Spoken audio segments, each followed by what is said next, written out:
امتحان آ رہا ہے تو بچہ زیادہ نمبر لا رہا ہے یا کم نمبر لا رہا ہے. اگر زیادہ نمبر لا رہا ہے یا برابر نمبر لا رہا ہے تو اس کا مطلب یہ ہے کہ وہ ٹھیک چل رہا ہے. نہیں تو دیکھنا چاہیے کن کن ساتھیوں کے ساتھ رہتا ہے. ایسا تو نہیں کہ 2-4 مل کر کے اور اسکول میں بیٹھ کر کے گیم کھیلتے رہتے ہیں, فلم دیکھتے رہتے ہیں. آپ کے یہاں تو لیپ ٹاپ عام کر دیا گیا ہے تاکہ سارے بچے آرام سے فلم دیکھ سکیں. اس لیے ہمیں نگرانی کرنی ہے. ہمیں اپنے بچوں کو اگر اسکول میں پڑھانا ہے تو ایک چیز کا اور بھی خیال رکھنا ہے, تبلیغی جماعت سے بچوں کو لگا دینا ہے.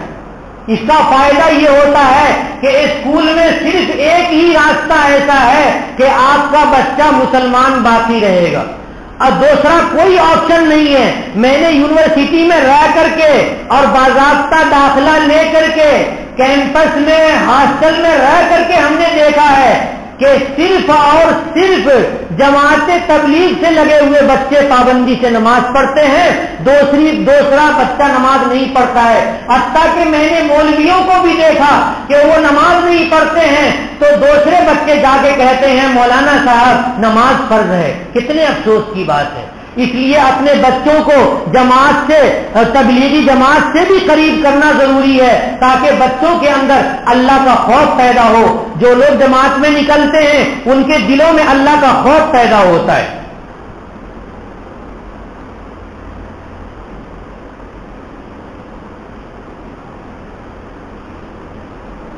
ایک چیز جس کی طرف توجہ دینا ہم لوگوں کو ضروری ہے, پہلے زمانے میں اس کی طرف ہماری مائیں توجہ دیتی تھی, دادیاں توجہ دیتی تھی کہ ہمارے بچے سورج ڈوبنے کے وقت میں گھر سے باہر نہ رہیں, کیونکہ جس وقت سورج ڈوبتا ہے تو جب تک اندھیرا ہوتا ہے اس درمیان میں شیاطین کھلے ہوئے رہتے ہیں, وہ گھومتے رہتے ہیں, چلتے پھرتے رہتے ہیں.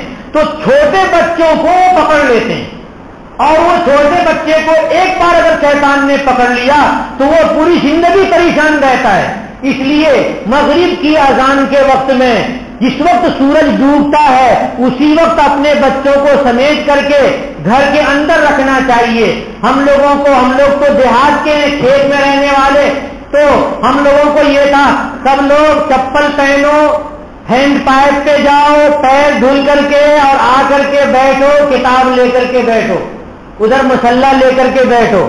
تو اسی طرح سے ہم اپنے بچوں کو پر نگرانی رکھیں گے تو خبیث شیطان, جین, بھوت, پریت, نرسو وغیرہ وغیرہ سے ہمارے بچے بچے ہوئے رہیں گے. ورنہ یہ بچوں کی تربیت کے میں اور بچوں کی زندگی میں بہت برا اثر پڑے گا. میرے محترم, میں نے کیا کیا کہہ دیا اور کیا کیا آپ نے سنا, اللہ واسطے اس پر عمل کیجئے.